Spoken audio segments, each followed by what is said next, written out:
আসসালামু আলাইকুম। আন্টি কেমন আছেন? আলহামদুলিল্লাহ। কোথা থেকে আসছেন? আসছে আমাদের বাসা পাবনা জেলা আটঘরিয়া থানা। আটঘরিয়া থানা। এই বর্ষা থেকে আপনি প্রথম আসছেন? এর আগে অনেকবার এদিক দিয়ে আসা যাওয়া করছি, বোনের বাড়ির পাশেই, কিন্তু নামি নাই কখনো এখানে, এর জন্য আজকে একটু ঘুরতে আসলাম। আমি একটা প্রশ্ন করতেছি, মানে আগে মানুষ যত চিড়িয়াখানা পশু পাখি দেখার জন্য, আর এখন আমাদের পানি দেখার জন্য দূরে আসতে হয়, হ্যাঁ, তাই না? মানে নদী মাতৃক দেশ হওয়া সত্ত্বেও। তে আপু তোমার কেমন লাগছে বলো? আমার খুব ভালো লাগে। মানে আমি বলতে চাচ্ছি যে এই যে বর্ষার যে রূপরেখা, এর একটু বর্ণনা করেন, মানে কেমন লাগছে, কেমন কি দৃশ্য দেখছেন বলেন।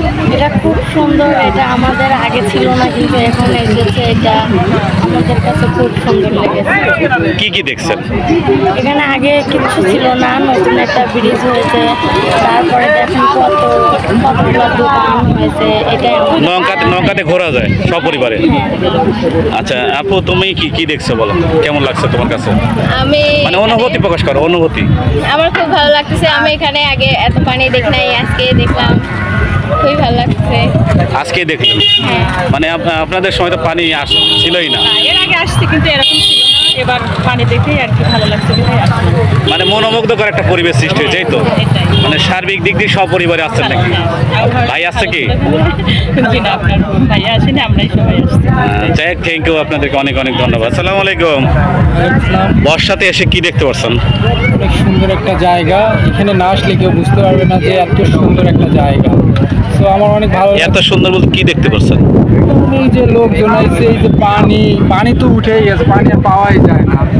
এখানে এসে পানিটা দেখতে পাচ্ছেন? পানিটা দেখতে পাচ্ছি, অনেক লোকজন দেখতে পাচ্ছি, অনেক সুন্দর আর কি, সব মিলে অনেক দেখা যাচ্ছে, অনেক মানে মনোমুগ্ধকর একটা পরিবেশ। মনোমুগ্ধকর একটা পরিবেশ। তারপরে খুব বিকেলের একটা আবহাওয়া, খুবই সুন্দর একটা, দেখেন না দেখলে আসলে নিশ্চয় না মানে আপনি দেখলে সপরিবারে বেড়ানো যায় নাকি? হ্যাঁ, সপরিবারে সুন্দরভাবে বেড়ানো যায়, আর অনেক একটা মানে কোলাহল মুক্ত একটা জায়গা আর কি, খুব সুন্দর একটা জায়গা।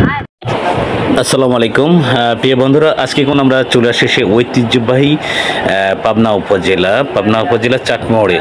আমরা যেটুকু ফিফার পত্রিকা বিভিন্ন মিডিয়ার মাধ্যমে আমরা জানতে পেরেছি যে এই বর্ষা নামক একটা জায়গা, সেখানে মানে পর্যটন কেন্দ্রের একটা মানে বহিঃপ্রকাশ ঘটে গেছে, একটা উন্মুক্ত একটা পর্যটন কেন্দ্র, তারই নাম হলে বর্ষা।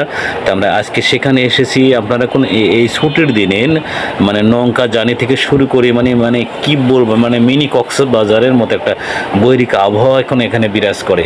তো আমি এস এম আইনুল হক আজকের ব্লগে এসে আমি একদম মনোমুগ্ধকর একটা পরিবেশ দেখে নিজেকেই মানে ধন্য মনে করছি যে আজকে আসলে কথায় বলতে হয় যে দেখা হয়নি চক্ষু মিলিয়া ঘর থেকে ডোপা ফেলিয়া একটি ধানের শিশির উপরে একটি শিশিরে বিন্দু।